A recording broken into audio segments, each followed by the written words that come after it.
again. Do you love freedom? Do you love liberty? Are you willing to fight for it? Hell yeah! Marianne, King Banyan both talked about how important it was to go to the caucus. In 2008, 223,000 Democrats showed up for caucus.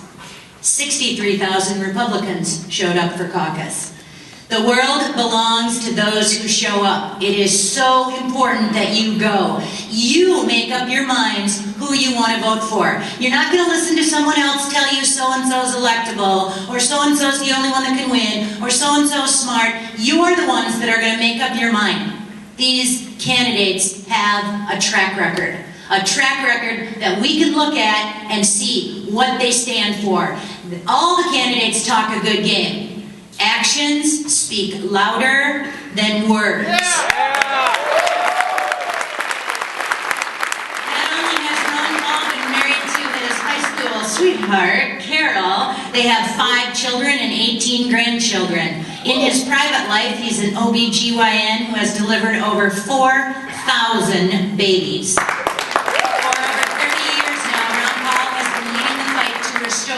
Our God-given right to life, our liberty, and our property. Do you know? Yeah! Do you know my favorite Ron Paul quote? We have too many laws. Do you love that? Yeah. Do you know what Ron Paul's rule book is? The Constitution. I love it. Some say Ron Paul is the Thomas Jefferson of our time. He never voted for a single piece of legislation that wasn't expressly authorized by the Constitution. He never voted for a tax increase. He never voted for an unbalanced budget. He never voted for gun control. And he never voted to increase the debt ceiling.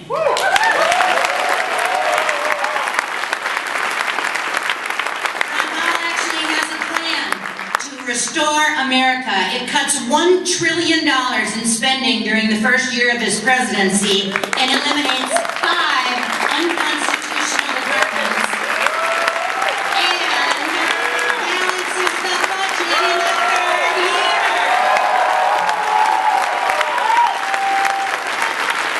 Ladies and gentlemen, it is my honor to introduce you to the Thomas Jefferson of our time, the most principled man in Congress, the champion of the Constitution, Ron Paul.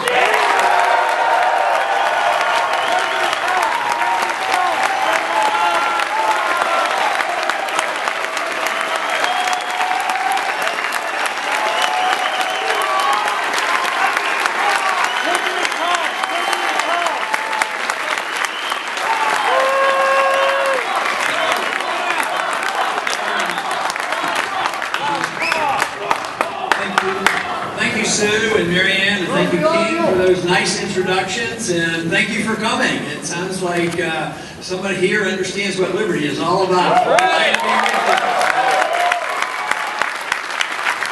If we do understand the issue of liberty, we can understand how we solve all our problems. That was what the Constitution was supposed to do, was to protect our liberty. But what it did was actually restrain the government. So your liberties are protected if we restrain the government, and that is what you're not inheriting. The young people are inheriting a mess because we have been very careless. There's been too many people in Washington who have not taken seriously the oath of office. So we've gotten ourselves into a mess. But what is exciting is because of the trouble we're in, whether it's overseas or whether it's domestically or economically or monetarily, people are realizing it's not working, we're going to replace it with something, and I know exactly what we're going to replace it with, and that is freedom.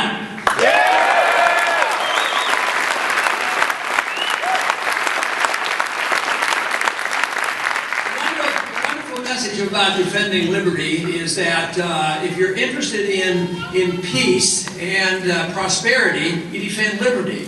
And it isn't more complicated than that. If you want to get rid of the wars, you're going to have more prosperity. If you want a better economic system, you have to have sound money. You can't print money and call it capital. So therefore, you have sound economic policy, you get rid of the wars, you promote individual liberty, and you end up with peace and prosperity. And I don't know why we can't sell that message, because it is so important, it's so necessary. If it's prosperity we want, if it's peace that we want, we have to realize that it comes by understanding exactly where our liberties come from, where our lives come from. It comes to us in a natural or God-given way, and the government is there to protect it, not to interfere and tell us how to live our lives or run it.